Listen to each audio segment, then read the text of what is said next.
All right, 6:41 only on Sunrise. Diet soda has no calories, sugars, or fat, but are there really any healthier than regular soda? Yeah, that's what we're talking about during this week's edition of Better Health.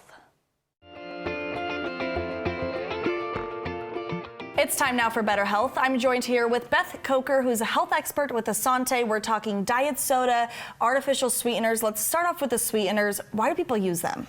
People want to cut calories from their diet, and the easiest place to do it is to cut out some of the sugar intake because that stores as fat on our bodies. So they look to artificial or natural sugar substitutes.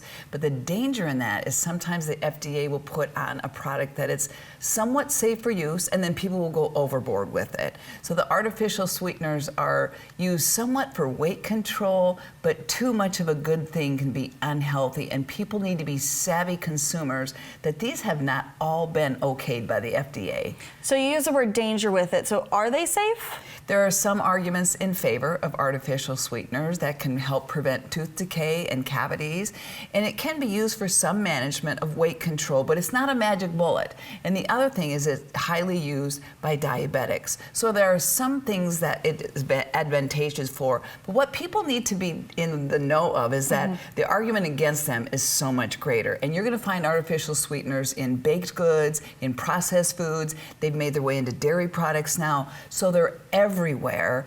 And it's always a good reminder that dietitians are telling us processed foods with artificial sweeteners are not a healthy diet. It's much better to go with the other side of it.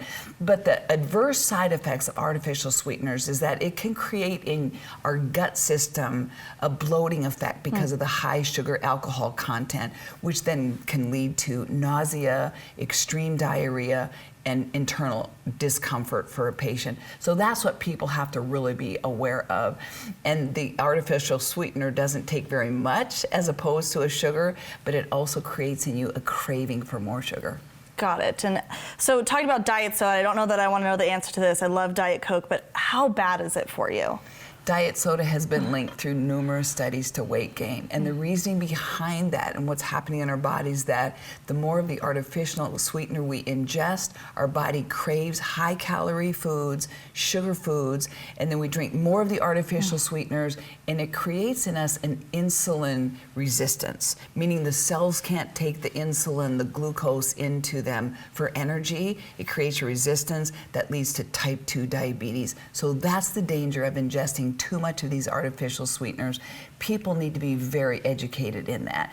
But our dietitians will tell us, don't go to real soda because that sugar content there, it will just put weight gain on from the high calorie content. Use your natural flavored waters, your seltzer waters, herbal teas, find some kind of replacement and do those artificial sweetener drinks in moderation. Yeah, so I was gonna say try to limit or cut it out completely if you can. All right, thank you so much, Beth. We'll be right back.